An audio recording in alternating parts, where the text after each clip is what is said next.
Dear students, तो आज Python fundamental part 2 के अंदर आज हम काफ़ी कुछ सीखने वाले हैं। इससे पहले जिसने भी पाइथन फंडामेंटल पार्ट 1 वाली वीडियो नहीं देखी, उसकी लिंक डिस्क्रिप्शन बॉक्स में है और वो आई बटन पे क्लिक करके भी देख सकते हैं। तो पाइथन फंडामेंटल पार्ट 1 के अंदर हमने सीखा था अभी तक कि कैसे हम कैरेक्टर सेट जो पाइथन में होते हैं हमारे, वो क्या होते हैं और हमारे पाइथन टोकन्स क्या क्या होते हैं। तो चलिए शुरू करते हैं। पाइथन फंडामेंटल पार्ट 2 के अंदर आज हम क्या क्या सीखेंगे। तो देखिए, आज की आउटलाइंस हैं basic structure of a Python programme. तो इसके अंदर हम सीखेंगे कि पाइथन प्रोग्राम जब हम बनाते हैं तो उसके स्ट्रक्चर में कौन कौन सी चीज़ें होती हैं। तो इसके अंदर हम ये चीज़ देखेंगे। इसके बाद में हम देखेंगे वेरिएबल्स क्या होते हैं, वेरिएबल को कैसे क्रिएट किया जाता है, एल वैल्यू और आर वैल्यू क्या होती है। इसके बाद में सीखेंगे मल्टीपल असाइनमेंट्स क्या होते हैं। फिर देखेंगे डायनेमिक टाइपिंग क्या होती है। और आज का last topic simple input and output. तो चलिए शुरू करते हैं आज के पहले टॉपिक से, basic structure of a Python programme. तो यहाँ पर देखिए, हमने एक छोटा सा प्रोग्राम बना रखा है। ठीक है, तो यहाँ पर हमने ये हैश में जो हम चीज़ लिखते हैं, यहाँ पर हमने हैश में लिख रखा है this is a Python programme. तो ये जो हम हैश में जो भी लिखते हैं वो हमारा कमेंट होता है। ठीक है ना। और यहाँ पर देखिए, अब यहाँ पर इस प्रोग्राम के अंदर हमने क्या किया, एक फंक्शन बनाया है। फंक्शन जब भी हम कोई बनाते हैं तो वो DEF से स्टार्ट करते हैं। ठीक है ना। उसके बाद में हम फंक्शन का नाम देते हैं, फिर ये हमारी पैरामीटर लिस्ट होती है जिसके अंदर हम पैरामीटर पास करते हैं। और ये प्रिंट में जो हमने लिख रखा है द डिफरेंस इज a-b, ये इस फंक्शन का बॉडी पार्ट कहलाता है। चलिए अब हम आते हैं मेन पार्ट पे, जो हमारा मेन प्रोग्राम कहलाता है। ठीक है, मेन फंक्शन कहलाता है प्रोग्राम का। x equal to 8, y equal to 5, print में हमने लिख रखा है x comma y. If x is less than y, तो प्रिंट में हमने लिख रखा है हेलो। और एल्स में लिख रखा है DIFF x कोमा वाई। तो 11th वाले बच्चों को अभी घबराने की कोई ज़रूरत नहीं है, क्योंकि अभी हम प्रोग्राम बनाना नहीं सीख रहे। अभी हम सिंपल ये सीख रहे हैं कि प्रोग्राम के अंदर क्या क्या होता है। तो बस अभी आप ये इतना समझिए कि प्रोग्राम के अंदर कौन कौन सी चीज़ें होती हैं। ठीक है, तो बस सिंपल आप ये देखिए कि हैश में जब हम कोई चीज़ लिखते हैं तो वो हमारे कमेंट्स होते हैं। ठीक है, यहाँ पे जब हम कोई चीज़ DEF से स्टार्ट करते हैं तो वो हमारा फंक्शन होता है। और फंक्शन के अंदर हमने जो ये चीज लिख रखी है ये उसका बॉडी पार्ट है। ऐसे ही अब यहाँ पर देखिए, हमने लिख रखा है x equal to 8, y equal to 5, print में हमने x कोमा वाई। तो ये हमारे सारे स्टेटमेंट्स होते हैं। ठीक है ना। अच्छा, अब यहाँ देखिए आप, इफ में हमने लिख रखा है, ये भी हमारा एक स्टेटमेंट है। If x is less than y और कॉलन, ये एक स्टेटमेंट है जहां पर x is less than y और ये a-b जो है ये हमारे एक्सप्रेशन कहलाते हैं। ठीक है, अब ये जो ब्लू बॉक्स है ये हमारे ब्लॉक्स हैं। ठीक है ना। सिंपल, कोई भी स्टेटमेंट के अंदर जो हम स्टेटमेंट लिखते हैं, ग्रुप्स ऑफ स्टेटमेंट्स लिखते हैं, तो वो हमारे ब्लॉक कहलाते हैं। इनको हम आगे अच्छे से समझते हैं। तो चलिए सबसे पहले शुरू करते हैं हम, कमेंट्स क्या होते हैं। तो देखिए, हम सीखेंगे कि हमारे जो प्रोग्राम के अंदर कंपोनेंट्स होते हैं ये 5 होते हैं। जैसे पहला होता है हमारा एक्सप्रेशन, दूसरा स्टेटमेंट, तीसरा कंपोनेंट्स, फिर फंक्शन होते हैं और लास्ट ब्लॉक्स एंड इंडेंटेशन। तो चलिए हम शुरू करते हैं। एक्सप्रेशन क्या होता है। तो देखिए, एक्सप्रेशन होता है हमारा, an expression is any legal combination of symbols that represent a value. तो सिंपल क्या होता है, ये हमारा एक्सप्रेशन जो होता है वो लीगल कॉम्बिनेशन होता है सिंबल का, जो रिप्रेजेंट करता है किसी वैल्यू को। जैसे यहां पर आप देखिए, यहां पर हमने 12 लिख रखा है और 13.25 लिख रखा है। तो ये हमारे एक्सप्रेशंस हैं जो केवल वैल्यूज हैं केवल। ठीक है ना। अच्छा, अब यहां देखिए, यहां पर हमने लिख रखा है b/4 और फिर दूसरा लिख रखा है हमने a+5 डिवाइडेड बाई 3। तो ये हमारे कॉम्प्लेक्स एक्सप्रेशन है जहां पे कोई वैल्यू प्रोड्यूस होगी इनको इवेल्युएट करने के बाद। क्लियर हो गया। चलिए तो अब हम समझते हैं स्टेटमेंट क्या होते हैं। A statement is a programming instruction that does some action. तो सिंपल प्रोग्राम में हम जब भी कोई प्रोग्राम लिखते हैं तो उसके अंदर हम जितनी भी लाइंस लिखते हैं वो सभी हमारे स्टेटमेंट्स होते हैं। जैसे यहाँ पर आप देखो, ये हमने एक छोटा सा प्रोग्राम लिखा है, a equal to 5, b equal to 6, sum equal to a plus b, और प्रिंट में हमने लिखा सम। तो यहाँ पर हम क्या कर रहे हैं, a में हमने 5 असाइन कर दिया, b में हमने 6 असाइन कर दिया, इसके बाद में सम एक हमने वेरिएबल लिया जिसको हमने a प्लस बी की वैल्यू असाइन कर दी। ठीक है, इसके बाद में प्रिंट में हमने सम लिख दिया, तो सम के अंदर जो वैल्यू स्टोर होगी a प्लस बी वाली वो यहाँ पर प्रिंट हो जाएगी। तो ये हमने एक छोटा सा प्रोग्राम बनाया सम का। तो यहाँ पर ये जो हमने चारों लाइनें लिखी हैं ये इस प्रोग्राम के लिए स्टेटमेंट्स कहलाएंगे। ठीक है ना। चलिए तो अब देखिए कमेंट्स क्या होते हैं। Comments are the additional readable information which is read by the programmer but ignores by Python interpreter। तो सिंपल क्या होता है, ये हमारी कुछ लाइन से होती हैं जो रीड कर सकता है, प्रोग्रामर तो रीड कर सकता है बट इंटरप्रेटर इन लाइन को इग्नोर कर देता है, तो इसीलिए हम इनको कमेंट्स कहते हैं। ठीक है, तो ये हम क्यों लिखते हैं प्रोग्राम के अंदर, ताकि हम समझ सकें कि भाई ये काम हम किस चीज के लिए कर रहे हैं। जैसे हम प्रोग्राम के अंदर कई सारी चीजें बनाते हैं, फंक्शन बनाते हैं, फॉर लूप चलाते हैं, ठीक है, इफ कंडीशन लिखते हैं, तो हमको सारी चीजें डिफाइन करनी चाहिए कमेंट्स में कि ये इस चीज के लिए हमने इफ कंडीशन लिखी है, ये हमने इस चीज के लिए फंक्शन बनाया है। ठीक है, तो ये हम अच्छे से समझेंगे कि ये फंक्शन क्या होते हैं और ये इफ कंडीशन वगैरह क्या होती हैं। अभी तो सिंपल हम इतना समझ रहे हैं कि कमेंट्स क्या होते हैं। ठीक है, तो जब भी हम कमेंट्स कोई लिखना चाहेंगे, जैसे हम कोई सिंपल लाइन लिखना चाहेंगे और उसको हमको कमेंट बनाना है, तो हम क्या करेंगे, सिंपल हैश फंक्शन लगाने के बाद, हैश लगाने के बाद उसके बाद में हम सिंपल लाइन लिख देंगे जो भी हमको टाइप करनी है। जैसे एग्जांपल में आप देखिए हमने क्या करा है, यहाँ पर हमने हैश के बाद में this is a video tutorial, तो इसका मतलब ये हमने एक कमेंट बना दिया this is a video tutorial नाम का। अब हमने दूसरा कमेंट बनाया इजी पाइथन ट्यूटोरियल्स, इसके बाद में तीसरा कमेंट बनाया हमने बाय नवीन कुमार वार्ष्णेय। तो यहाँ पर हमारे ये 3 कमेंट्स बन गए जिनको हम फुल लाइन कमेंट्स बोलते हैं। ठीक है, अब ये देखिए इनलाइन कमेंट्स क्या होता है, जब हम कोई स्टेटमेंट लिखने के बाद में कोई कमेंट्स लिखते हैं तो उसको हम इनलाइन कमेंट बोलते हैं। जैसे जब हम कोई प्रोग्राम बना रहे हैं उसमें हमने एक कोई कंडीशन लिखी, मान लीजिए if a is greater than b colon, अब हम बताना चाह रहे हैं कि ये क्या चीज है, तो हमने कमेंट में लिख दिया this is a if condition. तो ये हमारा इनलाइन कमेंट्स कहलाएगा। क्यों? क्योंकि ये हमने किसी स्टेटमेंट के बाद में लिखा है। ठीक है ना। चलिए अब देखिए आप मल्टीलाइन कमेंट्स या ब्लॉक कमेंट्स क्या होते हैं। We can write multiline comments in 2 ways in Python. तो फर्स्ट देखते हैं, add a hash symbol in the beginning of every line to make a multiline comments. तो अब आप यहां देखिए हमने क्या किया, hash this is a video tutorial, hash easy Python tutorial, hash by Naveen Kumar Varshney. अब यहाँ पे क्या किया हमने, यहाँ पर हमने 3 कमेंट्स बनाए जिसके लिए हमने 3 अलग अलग हैश सिंबल लगाए हैं। ठीक है ना। तो एक तरीका तो ये होता है कि जितने भी हमको कमेंट्स बनाने हैं तो हम क्या करें, उस लाइन के आगे हैश लगा दें तो वो हमारा कमेंट्स बन जाता है। ठीक है, अब हम समझते हैं दूसरा तरीका। सपोज कीजिए हमको 4 लाइनें लिखनी है कमेंट्स में, तो हम क्या करेंगे, 4 बार हमको हैश लगाना पड़ेगा और हम चाहते हैं कि हम 4 बार हैश ना लगाएं। तो दूसरा तरीका हमारा क्या है, type comment as a triple quoted multi line string.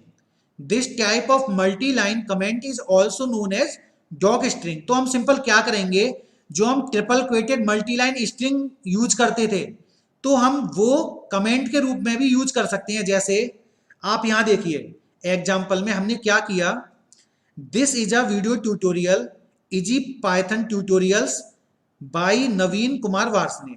तो हमने क्या किया, ये 3 सिंगल क्वेट लगाकर हमने इसको क्या किया, मल्टीलाइन कमेंट्स बना दिया। ठीक है, अब हम इन सिंगल क्वेट की जगह क्या यूज कर सकते हैं, डबल क्वेट्स भी यूज कर सकते हैं। तो चलिए अब आगे देखते हैं function. A function is a set of statements that take inputs, do some specific computation and produce output। तो सिंपल फंक्शन हमारा क्या होता है, ये सेट ऑफ स्टेटमेंट्स होते हैं जो इनपुट्स लेते हैं और स्पेसिफिक कंप्यूटेशन करते हैं और उसके बाद में क्या करते हैं, प्रोड्यूस कर देते हैं आउटपुट को। तो यहाँ पर 11th वाले बच्चों को ज़्यादा घबराने की जरूरत नहीं है, क्योंकि अभी हम केवल फंक्शन समझ रहे हैं कि होता क्या है। हमको फंक्शन बनाने नहीं सीखने, क्योंकि वो अभी हमारे सिलेबस में नहीं है, ठीक है, वो हम क्लास 12th में पढ़ेंगे। तो बस अभी हमको केवल इतना सीखना है कि फंक्शन हम कैसे डिक्लेयर कर सकते हैं। तो पहले तो आप ये समझिए कि फंक्शन की डेफिनेशन क्या है, ये तो हमको समझनी पड़ेगी। तो सिंपल फंक्शन क्या है, ये सेट ऑफ स्टेटमेंट्स होते हैं जिसके अंदर हम कुछ इनपुट्स देंगे, तो उसके बाद क्या करेगा फंक्शन, कुछ स्पेसिफिक कंप्यूटेशन करेगा, क्योंकि हमने जिस लिए हमने वो फंक्शन बना रखा है, तो वो फंक्शन क्या करेगा, उस काम को करेगा और उसके बाद में जो भी आउटपुट है वो उसको प्रोड्यूस कर देगा। तो अब यहाँ पर देखिए आप, हमने एक फंक्शन बना रखा है। तो अच्छा, जब भी हम फंक्शन बनाएंगे तो एक कीवर्ड होता है आपका DEF। तो हमको फंक्शन बनाने के लिए DEF कीवर्ड यूज करना पड़ता है। उसके बाद में फिर हम क्या करेंगे, जिस नाम का भी आपको फंक्शन बनाना है तो हम एक वेरिएबल ले लेंगे या आइडेंटिफायर, ठीक है ना। तो हम उस नाम का एक आइडेंटिफायर ले लेंगे जिस नाम का भी हमको फंक्शन बनाना है, और ये जो हम ब्रैकेट में लिखते हैं इनको हम पैरेंथेसिस बोलते हैं और इसको हम फंक्शन में बोलते हैं। ये हमारी पैरामीटर लिस्ट होती है, इसके अंदर हमको वो वैल्यू पास करनी होती है जो हमको फंक्शन के अंदर यूज करना है, ठीक है ना। तो बस अभी हमको केवल प्रोटोटाइप समझना है, और क्लास 12th वाले बच्चों के लिए फंक्शन वाली वीडियो की लिंक डिस्क्रिप्शन बॉक्स में, और वो आई बटन पे क्लिक करके भी अच्छे से समझ सकते हैं फंक्शन। चलिए आगे बढ़ते हैं। अब हम देखते हैं ब्लॉक्स एंड इंडेंटेशन क्या होता है। तो when a group of some statements is a part of another statement और फंक्शन इज कॉल्ड ब्लॉक्स। इसका क्या मतलब हुआ कि ब्लॉक्स क्या होते हैं हमारे, कि जब कोई स्टेटमेंट के अंदर हम कोई ग्रुप ऑफ स्टेटमेंट्स लिखते हैं तो वो हमारे क्या ब्लॉक्स कहलाता है। जैसे आप यहां देखिए एग्जांपल में, हमने एक ही हमारा स्टेटमेंट है, if a is less than b colon. अब इसके अंदर हमने इसके बॉडी पार्ट में क्या लिख रखा है, c equal to a plus b, और प्रिंट में हमने लिख रखा है क्या, the sum of a and b is comma करके सी, ठीक है। तो ये क्या है, इस स्टेटमेंट के अंदर हमने दो स्टेटमेंट और लिख रखे हैं, तो ये ग्रुप ऑफ स्टेटमेंट्स हैं। तो इसका मतलब ये ब्लॉक कहलाएगा इसके लिए, इस स्टेटमेंट के लिए, ठीक है। तो ये तो हमारे ब्लॉक्स होते हैं। अब हम समझते हैं इंडेंटेशन क्या होता है। It is also known as code block and suite. तो इसका मतलब हम ब्लॉक्स को कोड ब्लॉक या शूट भी बोल सकते हैं। अब इंडेंटेशन देखते हैं, इंडेंटेशन क्या होता है। Indentation helps to create blocks of code. तो इसका क्या मतलब हुआ, इंडेंटेशन हमको हेल्प करता है क्या करने के लिए, ब्लॉक बनाने के लिए कोड में।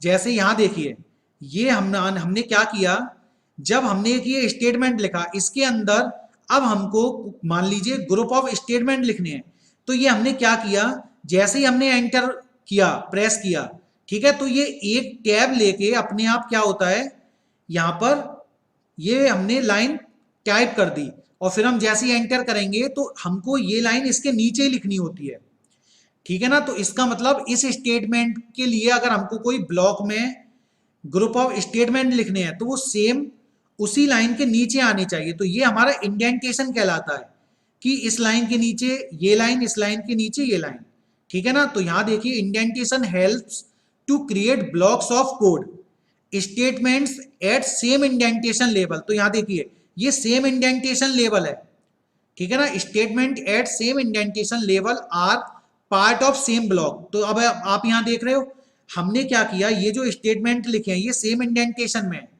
तो ये दोनों जो स्टेटमेंट हैं जो सेम इंडेंटेशन में हमने लिखे हैं वो किसका पार्ट है, वो इस स्टेटमेंट का पार्ट है, ठीक है ना, इस ब्लॉक का पार्ट है। चलिए अब हम समझते हैं वेरिएबल्स क्या होते हैं। Variables are named labels whose value can be used and processed during program run। तो सिंपल क्या होते हैं, वेरिएबल्स हमारे लेवल्स होते हैं, ठीक है ना। जिसकी वैल्यू को हम यूज करते हैं प्रोग्राम जब हम रन कराते हैं। तो देखिए, variables are container for storing values. Variables क्या होते हैं? ये डेटा वैल्यूज को स्टोर करने के काम में आते हैं। चलिए अब हम देखते हैं, unlike other programming languages Python has no commands for declaring a variable. इसका क्या मतलब है? इसका मतलब ये है कि जो अदर लैंग्वेजेस होती थी उसमें जब हम कोई वेरिएबल डिक्लेयर करते थे तो हमको पहले वो डिक्लेयर करना पड़ता था। जैसे सपोज कीजिए हमने एक कोई वेरिएबल बनाया ए नाम का, और उसके अंदर हमको एक कोई इंटीजर वैल्यू 5, ठीक है, असाइन करनी है या स्टोर करनी है। तो हमको पहले क्या करना पड़ता था? वो वेरिएबल डिक्लेयर करना पड़ता था। जैसे हमको वो पहले लिखना, मान लीजिए हम पहले C++ लैंग्वेज पढ़ते थे क्लास 12th और 11th में, तो वहां पर हम क्या करते थे? उस वेरिएबल को पहले हमको डिक्लेयर करना पड़ता था। उसके लिए हमको क्या लिखना पड़ता था? इंट ए, और उसके बाद में हम a=5 लिखते थे, ठीक है ना। बट पाइथन में हमको इंट ए लिखने की कोई जरूरत नहीं है, क्योंकि यहां पर क्या होता है कि जब हम कोई इंटीजर वैल्यू किसी वेरिएबल को असाइन करेंगे तो वो वेरिएबल अपने आप ही क्या होता है? इंटीजर टाइप का बन जाता है। ऐसे ही सेम जब हम कोई फ्लोट टाइप की वैल्यू किसी वेरिएबल को असाइन करेंगे तो वो वेरिएबल हमारा फ्लोट टाइप का बन जाता है। सेम जब हम कोई स्ट्रिंग वैल्यू किसी वेरिएबल को पास करेंगे तो वो वेरिएबल हमारा स्ट्रिंग टाइप का बन जाएगा, ठीक है ना। तो आगे समझते हैं। अब यहां देखिए, क्रिएटिंग अ वेरिएबल। अब हम क्या समझते हैं वेरिएबल कैसे क्रिएट किए जाते हैं? तो creating a variable means simply assigning value of desired type of N identifier. तो सिंपल क्या होता है, जब हम कोई वेरिएबल क्रिएट करते हैं तो हम क्या करते हैं? कोई वैल्यू असाइन करते हैं उस आइडेंटिफायर को। किसी आइडेंटिफायर को हम क्या करते हैं? कोई वैल्यू असाइन करते हैं पर्टिकुलर डेटा टाइप की। जैसे सपोज कीजिए हमको कोई इंटीजर वैल्यू असाइन करनी है, एक आइडेंटिफायर है ए, ठीक है ना। तो यहां पर क्या हो रहा है कि हम एक इंटीजर वैल्यू असाइन कर रहे हैं किसी आइडेंटिफायर को। चलिए एग्जांपल से समझते हैं।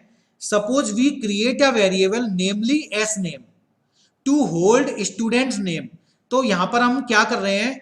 एक वेरिएबल का नेम है एस नेम करके, जिसके अंदर हमको स्टोर करना है क्या? Student name. ऐसे ही हम एक वेरिएबल बनाएंगे एज नाम का, जिसके अंदर हमको स्टोर करना है क्या? स्टूडेंट की एज। तो यहां देखिए हमने क्या किया, एक स्ट्रिंग जो है हमारी नवीन नाम की वो हमने असाइन कर दी एस नेम को। ऐसे ही हमने क्या किया, 15 जो हमारी इंटीजर वैल्यू है वो हमने एज को असाइन कर दी। तो यहां पर एस नेम जो है अब ये स्ट्रिंग टाइप का वेरिएबल बन गया। ऐसे ही यहां पर जो एज है हमारा वो इंटीजर टाइप का वेरिएबल बन गया, ठीक है। चलिए अब यहां पर आगे देखते हैं। Python variables do not have fixed location unlike other programming languages. तो यहां पर आप क्लियर समझ लीजिए कि अदर लैंग्वेजेस में क्या होता था कि पाइथन वेरिएबल को हम कोई मेमोरी लोकेशन असाइन करते थे और उसके बाद में उसके अंदर हम कोई वैल्यू स्टोर करते थे, ठीक है ना।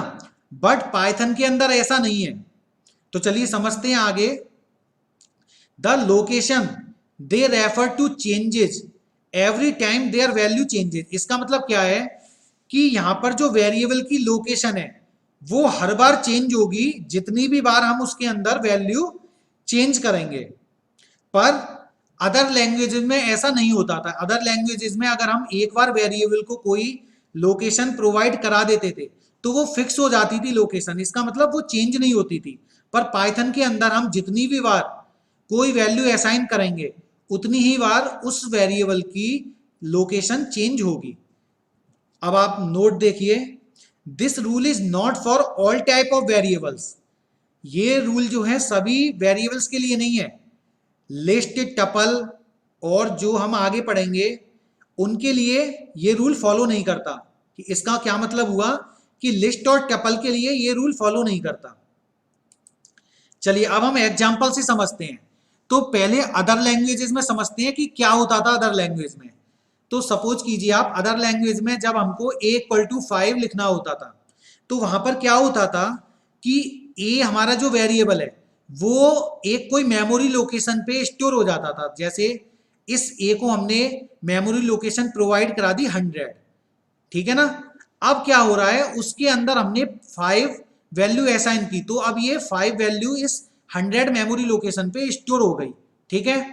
चलिए तो अब आगे देखते हैं। अब सपोज कीजिए अब हमको a इक्वल टू 10 करना है, तो अब क्या होगा, इस वेरिएबल की लोकेशन 100 ही रहेगी, बट इस 100 मेमोरी लोकेशन पे अब क्या स्टोर हो जाएगा, 10 स्टोर हो जाएगा, पर वेरिएबल की जो मेमोरी लोकेशन है वो 100 ही रहेगी। तो आप देखते हैं पाइथन के अंदर क्या होता है। पाइथन के अंदर आप देखिए, सपोज कीजिए हमको a इक्वल टू 15 करना है, तो यहां पर क्या होता है कि जो हमारी ये वैल्यूज हैं ये किसी पर्टिकुलर मेमोरी लोकेशन पे स्टोर होती हैं। तो हम क्या करते हैं, इस वेरिएबल को उस मेमोरी लोकेशन पे जाके लेबल कर देते हैं, मतलब सेट कर देते हैं।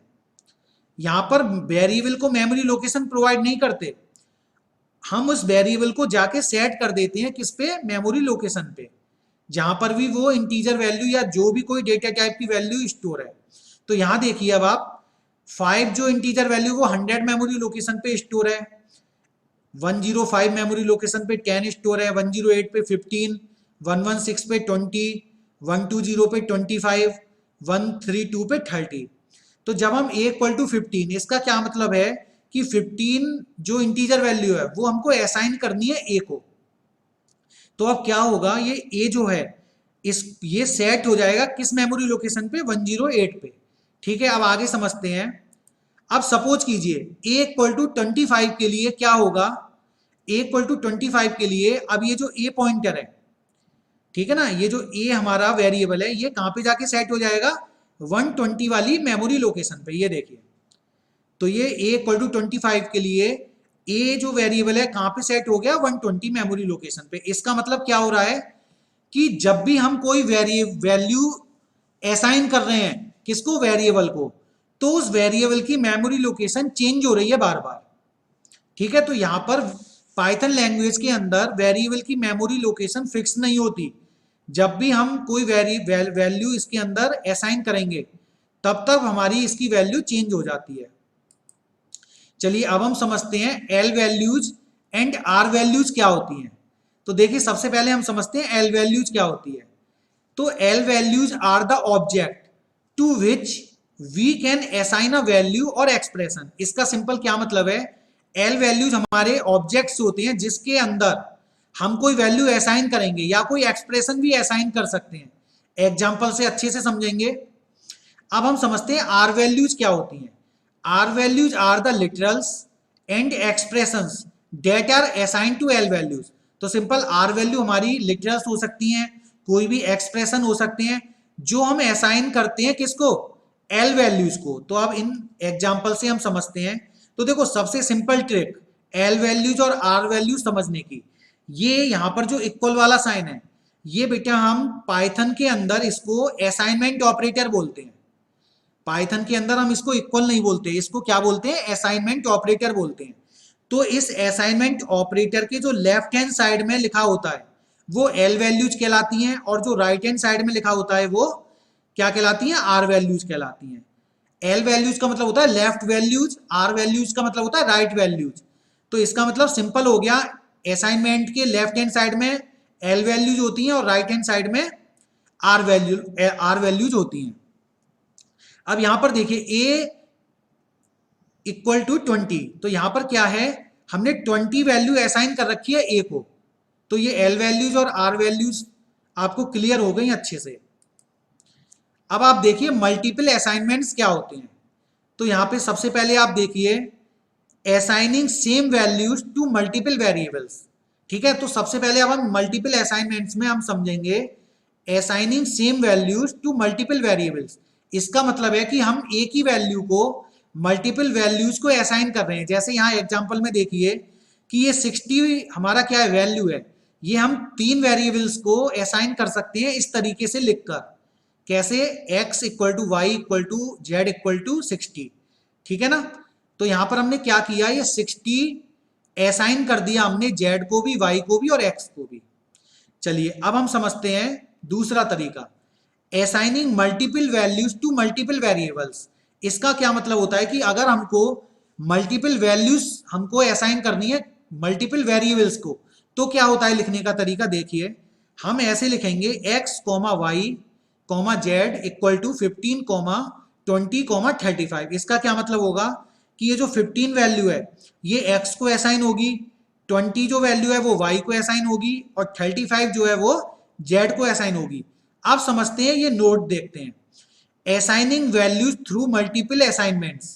Python first evaluates the RHS expressions and then assigns them to LHS. इसका सिंपल क्या मतलब है, हम अगले एग्जाम्पल से समझते हैं।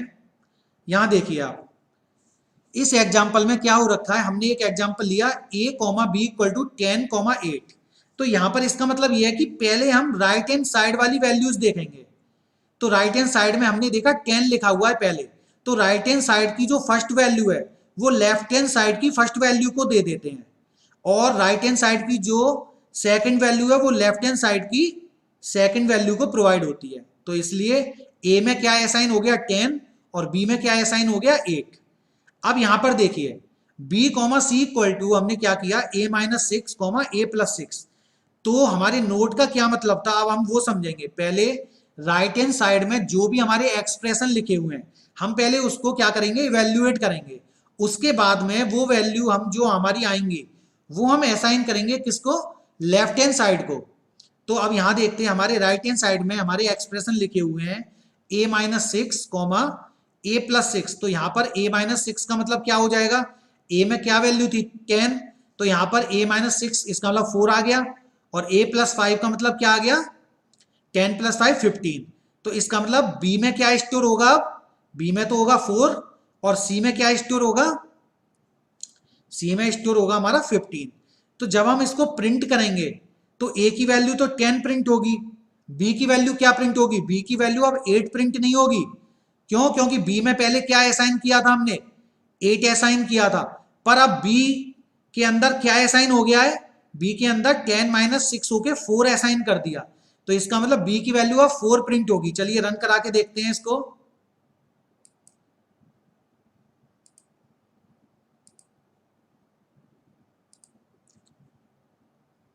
तो सिंपल आप देखिए हमने क्या किया, a इक्वल टू a कॉमा b इक्वल टू हमने लिखा 10 कॉमा 8।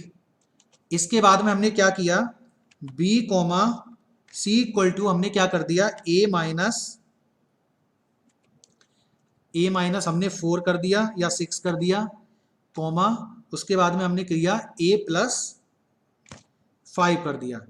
इसके बाद में जब हम प्रिंट कराएंगे किसको, a कॉमा b कॉमा c को, तो आप देखिए क्या आउटपुट प्रिंट होती है। हमने देखा 10 4 15 प्रिंट हुआ, क्यों, क्योंकि a की वैल्यू तो 10 ही रहेगी, पर b की वैल्यू क्या हो गई है, अब b की वैल्यू पहले तो 8 थी, पर यहां पर जब b की वैल्यू अब क्या असाइन कर दी हमने 10 माइनस 6, तो इसका मतलब 4 आया, और c की वैल्यू क्या हो गई 15। ठीक है, तो चलिए अब देखते हैं इसका आउटपुट क्या आता है। आउटपुट आप देखिए क्या आया हमारा 10 4 15 आया। तो अब हम नेक्स्ट एग्जांपल से समझते हैं। अब हमारा नेक्स्ट एग्जांपल है a equal to 20 b comma b equal to a plus 4 comma a plus 8, और प्रिंट में हमने लिख रखा है b। तो यहाँ पर क्या है 20 हमने असाइन कर दिया a को। अब यहाँ पर क्या हो रहा है b comma b equal to a plus b a plus 4 comma a plus 8।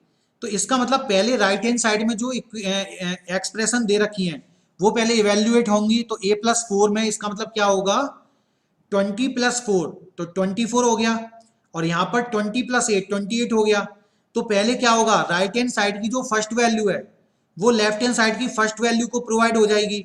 तो इसका मतलब पहले वाले b में क्या वैल्यू आ गई 24 आ गई, और उसके बाद में दूसरे वाले b में क्या आई 28 आई। तो इसका मतलब क्या होगा, पहले हमारे जो b में 24 वैल्यू आई, ठीक है, तो वेरिएबल तो हमारा एक ही है ना b, तो पहले b को पहले 24 वैल्यू असाइन हुई b को, तो इसका मतलब b हमारा किस मेमोरी लोकेशन पे सेट हो गया जहां पर 24 हमारा था।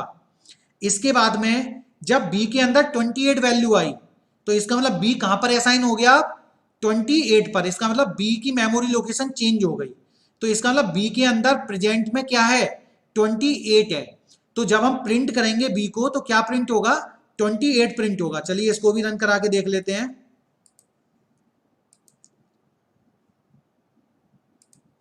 यहां देखिए हमने ए इक्वल टू क्या लिखा, 20, और अब हम लिखते हैं b comma b equal to ए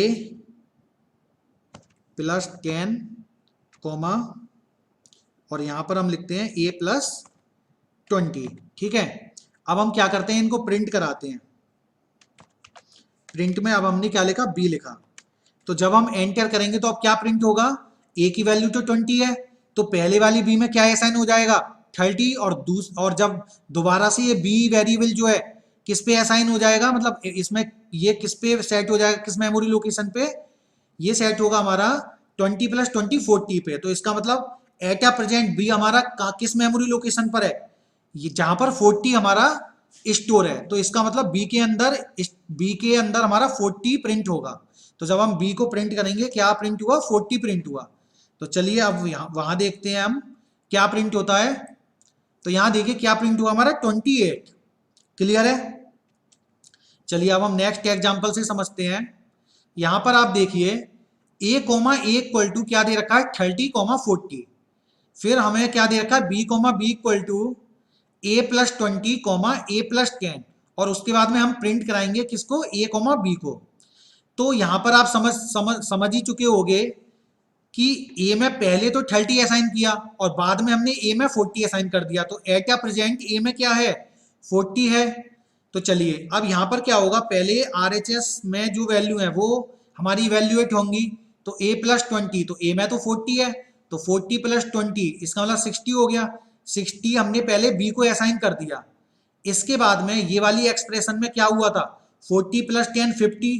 तो b हमारा कहाँ पे सेट हो गया था, किस मेमोरी लोकेशन पे, 50 जहां पर स्टोर है। तो इसका मतलब एट प्रेजेंट b में हमारा क्या है, 50 है। तो जब हम प्रिंट करेंगे a कोमा b को, तो a के अंदर तो 40 प्रिंट होना चाहिए और b के अंदर क्या प्रिंट होगा, 50। तो चलिए प्रिंट करा के देखते हैं हम।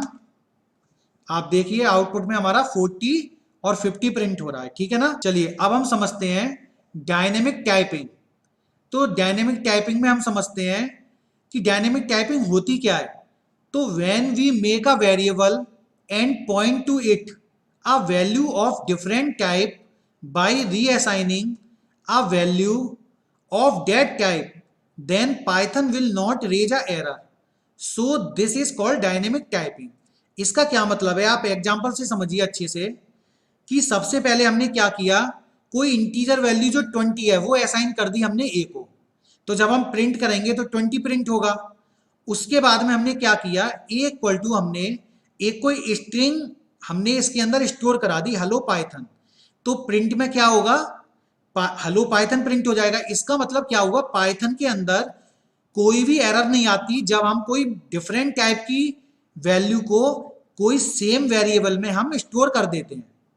ठीक है ना। तो यहां पर देखो हमने सेम वेरिएबल ए में पहले इंटीजर वैल्यू स्टोर की थी, ठीक है ना, और उसके बाद में हमने क्या स्टोर किया है, ए स्टोर किया है। ठीक है ना, मतलब ए नहीं, हमने क्या हेलो पाइथन स्टोर किया है। तो हमारा यहां पर हेलो पाइथन प्रिंट हो जाएगा, ऊपर हमारा 20 प्रिंट हो जाएगा। ठीक है, चलिए आगे बढ़ते हैं। इस एग्जाम्पल से अब हम समझते हैं अच्छे से। हमने क्या किया, a इक्वल टू 20 ले लिया, b में 0 है। अब b equal to a divided by 4 है। तो इसका मतलब b के अंदर क्या आ जाएगा, b के अंदर हमारा आ जाएगा, कितना आएगा, 5 आ गया। ठीक है, b के अंदर 5 आ गया। अब a के अंदर हमने क्या लिखा, हेलो पाइथन लिख दिया। a के अंदर हमने क्या लिखा, हेलो पाइथन। अब जब हम b equal to a divided by 5 करेंगे तो यहां पर एरर रेज होगी। क्यों, क्योंकि a के अंदर अब 20 नहीं है, a के अंदर अब क्या है, स्ट्रिंग है, और स्ट्रिंग को हम डिवाइड कर नहीं सकते किसी भी इंटीजर वैल्यू से। तो इसलिए यहां पर ये एरर हमारी रेज होगी। क्लियर हो गई बात। चलिए तो अब देखिए आप, determining a type of variable we use type. एक हमारा फंक्शन होता है टाइप फंक्शन, जिससे हम किसी भी वेरिएबल का टाइप पता कर सकते हैं कि वो किस टाइप का है। तो यहां देखिए a इक्वल टू 20 लिखा हुआ है। तो जब हम इसका टाइप चेक करेंगे a का, तो ये इंट बताएगा। ये हम रन करके देखेंगे अभी। अब यहाँ देखिए बी में हमने 4.5 ले रखा है, तो जब हम इसका टाइप देखेंगे तो ये फ्लोट बताएगा, और जब हम ए इक्वल टू हेलो पाइथन यहाँ इसका टाइप देखेंगे तो ये str मतलब स्ट्रिंग बताएगा। तो चलिए रन करा के देखते हैं।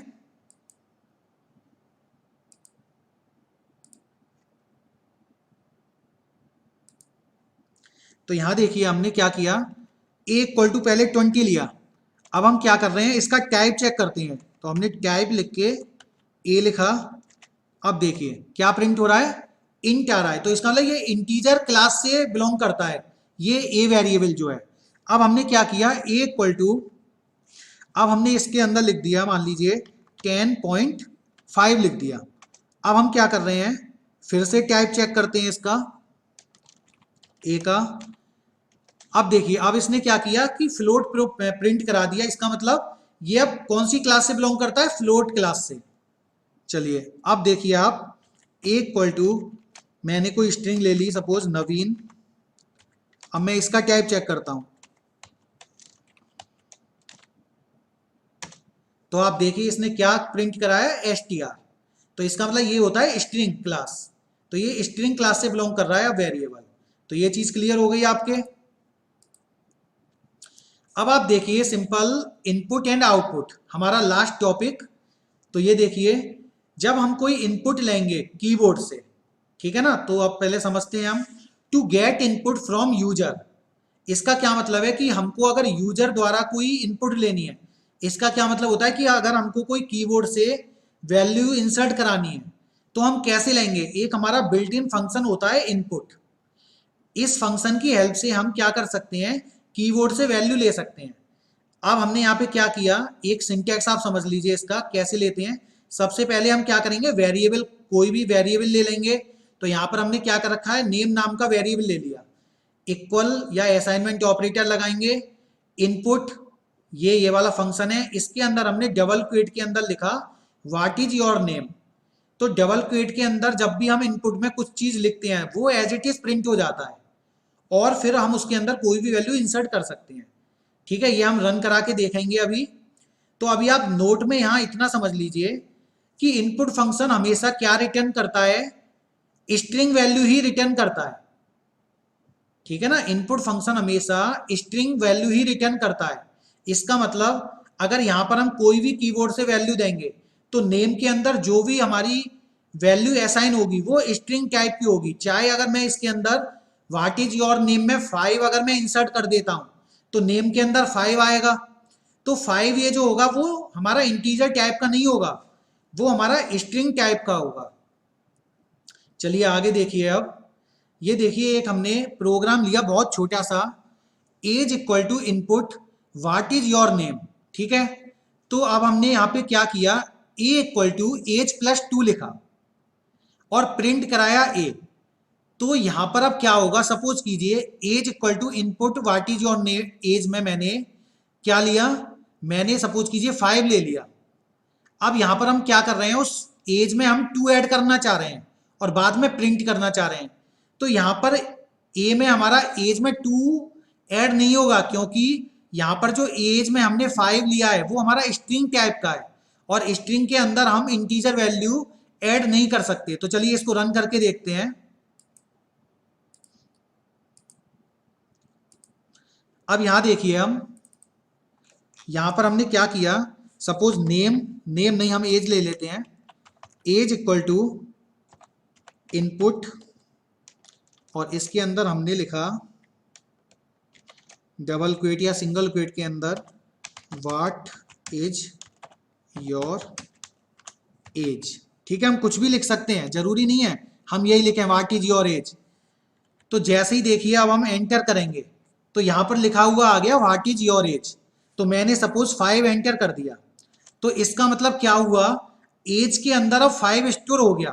पर ये जो अब 5 स्टोर हुआ है ये हमारा इंटीजर टाइप का नहीं है, ये हमारा स्ट्रिंग टाइप का है। ठीक है ना, तो अब देखिए अब मैं क्या कर रहा हूं, मैं अब ये कर रहा हूं ए इक्वल टू एज प्लस मैं 2 कर रहा हूं। क्यों, क्योंकि एज में हमने 5 इंसर्ट किया है, तो मैं चेक करना चाह रहा हूं कि एज में ये जो 5 है वो स्ट्रिंग टाइप का है या अगर इंटीजर है या फिर इंटीजर है। अगर इंटीजर होगा तो 2 उसमें ऐड हो जाएगा और वो ए के अंदर स्टोर हो जाएगा। तो चलिए मैं एंटर करता हूं। तो अब आप देखिए एरर आ रही है। क्या एरर आ रही है? Type error. Can only concatenate str not int to string. इसका क्या मतलब है कि हम क्या कंकैटिनेट कर सकते हैं? स्ट्रिंग के साथ केवल स्ट्रिंग ही कंकैटिनेट कर सकते हैं। इंटीजर वैल्यू, इंटीजर वैल्यू जो है हमारी, वो हम किसी भी स्ट्रिंग के साथ में नहीं जोड़ सकते। तो यहां पर हमारा जो एज है वो इस टाइम क्या है? स्ट्रिंग है। तो स्ट्रिंग के साथ में हम कोई भी इंटीजर वैल्यू नहीं जोड़ सकते। ठीक है ना? चलिए अब हम समझते हैं अगला example. Age equal to input what is your age. तो अब हम अच्छे से जानना चाहते हैं कि ये एज हमारा किस टाइप का है। तो चलिए इसको भी रन करा के देख लेते हैं।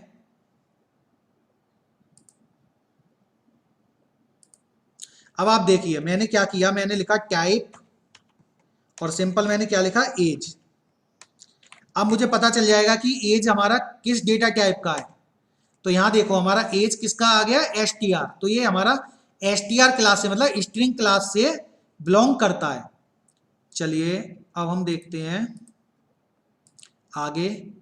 अब आप देखिए कि सपोज कीजिए यहां तो अभी केवल हमने क्या किया था? स्ट्रिंग ली थी इनपुट से, क्योंकि बाय डिफॉल्ट जब भी हम इनपुट के अंदर कोई भी वैल्यू देंगे तो वो क्या होती है?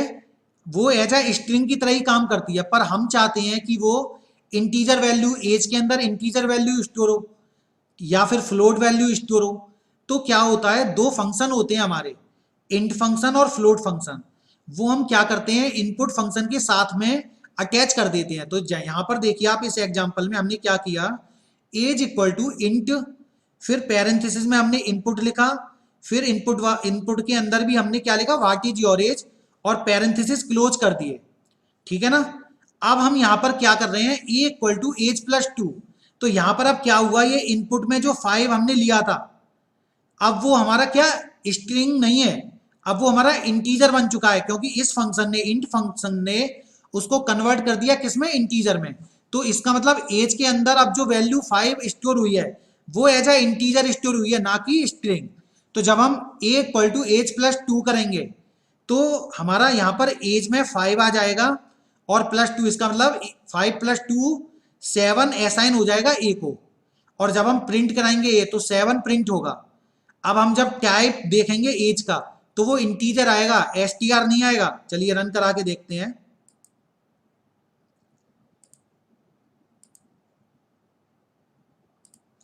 यहां पर देखिए अब मैं दोबारा से लिख रहा हूं ए इक्वल टू int, या ए की जगह में एज लिख रहा हूं। Age equal to int, parenthesis में मैंने इनपुट लिखा और फिर इसके पैरेंथेसिस में मैंने डबल क्वेट के अंदर लिख दिया व्हाट इज योर एज।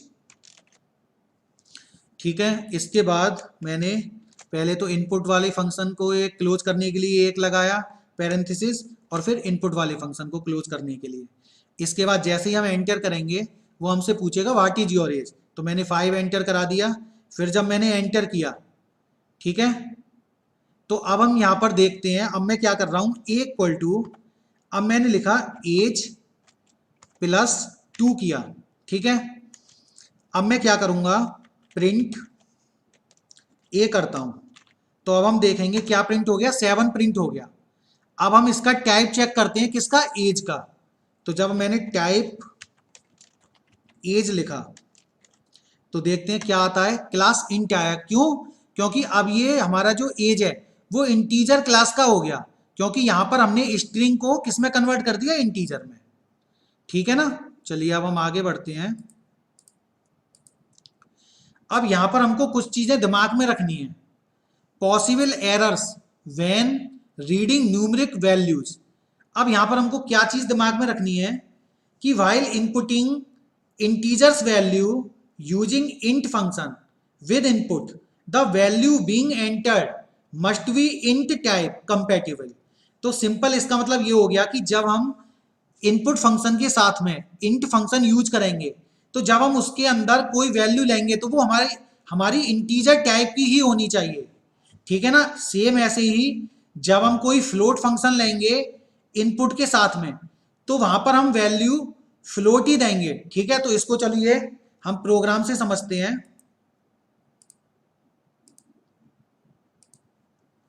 अब एक काम करते हैं, हम यहां पर ले लेते हैं प्रोग्राम, अच्छे से टाइप कर लेते हैं।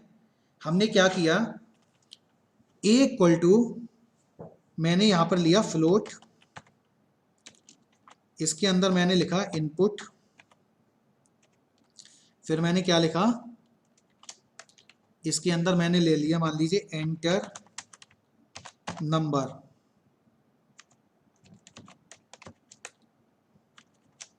ठीक है, ये यहां से हमने ए में फ्लोट वैल्यू ले ली कोई। अब हम क्या कर रहे हैं, अब हम इसको प्रिंट कराएंगे।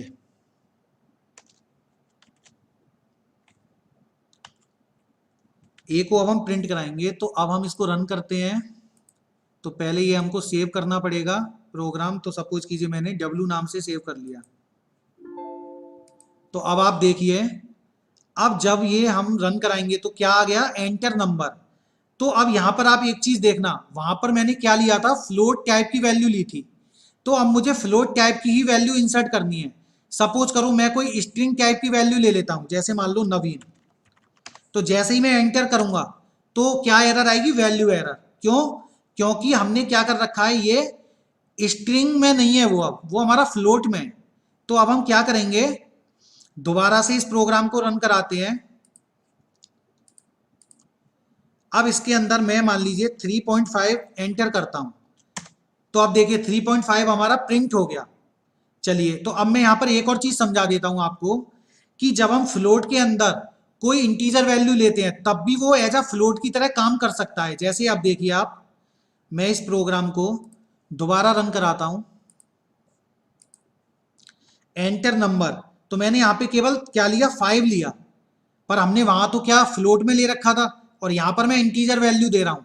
तो यहां पर ये हमारा रन करेगा, क्योंकि क्या होता है, ये इंटीजर को फ्लोट में कन्वर्ट कर देगा। कैसे, देखना आप आंसर देखिए, इसने कैसे कन्वर्ट कर दिया, 5.0 में कन्वर्ट कर दिया इसको। तो ये चीज क्लियर है आपके। चलिए अब आगे बढ़ते हैं, आउटपुट थ्रू प्रिंट फंक्शन। अब हम समझते हैं कि अगर हमको कोई आउटपुट लेनी है, ठीक है ना, तो हम क्या करेंगे, प्रिंट फंक्शन को यूज करेंगे। वैसे तो हम सीख चुके हैं प्रिंट फंक्शन का काम, पर हम और अच्छे से समझते हैं कि प्रिंट फंक्शन क्या होता है। तो the print function of Python 3.x, x का मतलब होता है वर्जन, ठीक है ना, 3.x का मतलब है 3 वर्जन के भी, और जितने भी वर्जन है हमारे, is a way to send output device.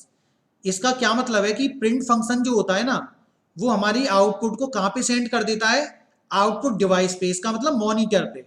Monitor जो होती है वो हमारी आउटपुट डिवाइस होती है। तो अब एग्जांपल लेके हम समझते हैं। प्रिंट में हमने लिखा हेलो, तो डबल क्वेट या सिंगल क्वेट के अंदर हम जो भी चीज लिखते हैं वो तो एज इट इज प्रिंट हो ही जाती है। तो ये हमारा हेलो प्रिंट हो ही जाएगा। पर यहां पर आप देखिए ए इक्वल टू 5 लिख रखा है, तो इस ए को हम ऐसे ही यूज करेंगे, इसको हम डबल क्वेट के अंदर नहीं लिखेंगे। क्यों, क्योंकि अगर हम डबल क्वेट के अंदर लिखेंगे तो ये ए प्रिंट हो जाएगा, ना कि 5। तो जब हमको किसी वेरिएबल के अंदर की वैल्यू प्रिंट करानी होती है, तो हमको उस वेरिएबल का नाम डायरेक्ट यूं ही लिखना होता है, उसको हम सिंगल क्वेट या डबल क्वेट के अंदर नहीं लिखते।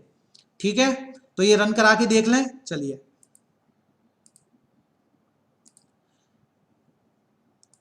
तो इस प्रोग्राम के अंदर ही करा के देख लेते हैं। सपोज कीजिए मैंने लिखा प्रिंट हेलो, इसके बाद में मैंने ले लिया ए इक्वल टू 5। अब मैं इसको रन कराता हूं।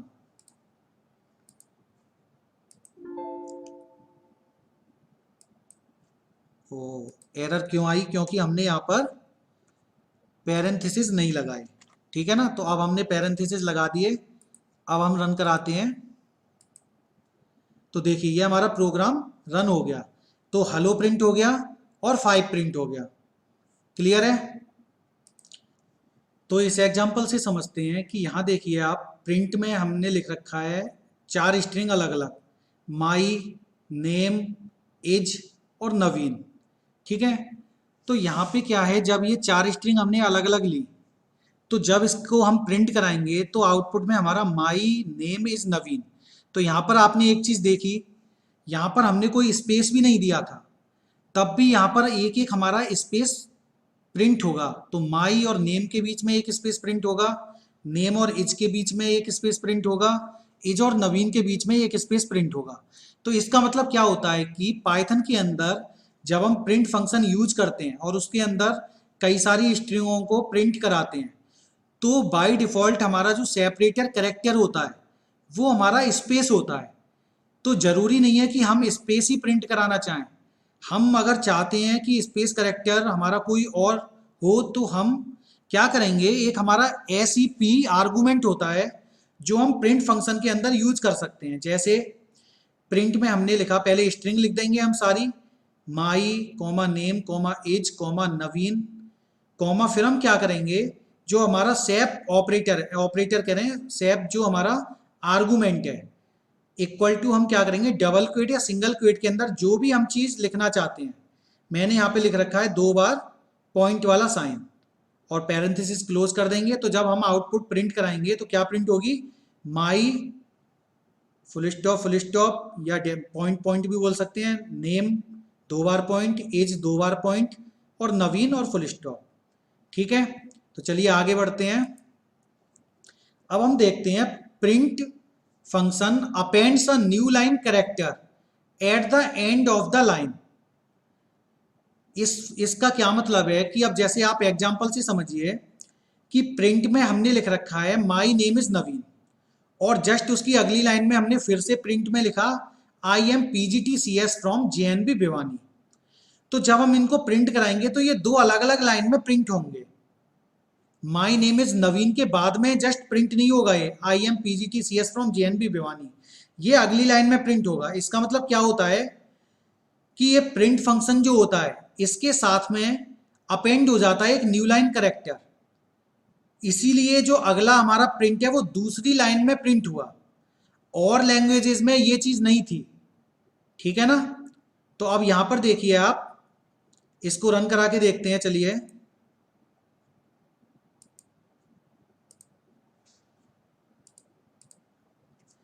प्रिंट हमने क्या किया, माई नेम इज नवीन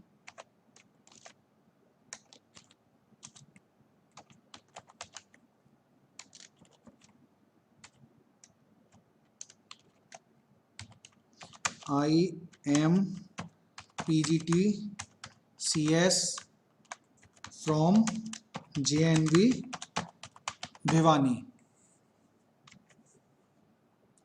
तो चलिए इसको रन कराते हैं।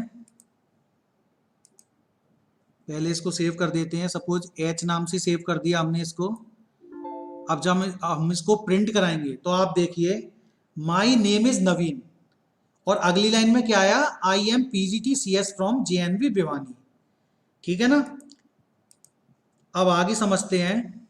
We use end argument with print function, then the print function will print the line and end it with the string specified with the end argument। तो इसका क्या मतलब होता है कि सपोज कीजिए आपको जो दूसरा प्रिंट है वो हमको उसके हॉरिजेंटल में ही प्रिंट कराना है, ठीक है ना। तो हम क्या करेंगे, या फिर हमको नेक्स्ट लाइन में प्रिंट नहीं कराना, तो हम क्या करेंगे, हमने प्रिंट माई नेम इज नवीन, एक हमारा एंड करके आर्गुमेंट होता है, वो लिखने के बाद हम डबल क्वेट या सिंगल क्वेट में स्पेस लिख देंगे या हम इसमें कोई भी चीज लिख देंगे तो वो प्रिंट हो जाएगी और उसके बाद में हमारा जो दूसरा प्रिंट है वो चीज प्रिंट हो जाएगी। ठीक है, तो इसको रन करा के देखते हैं।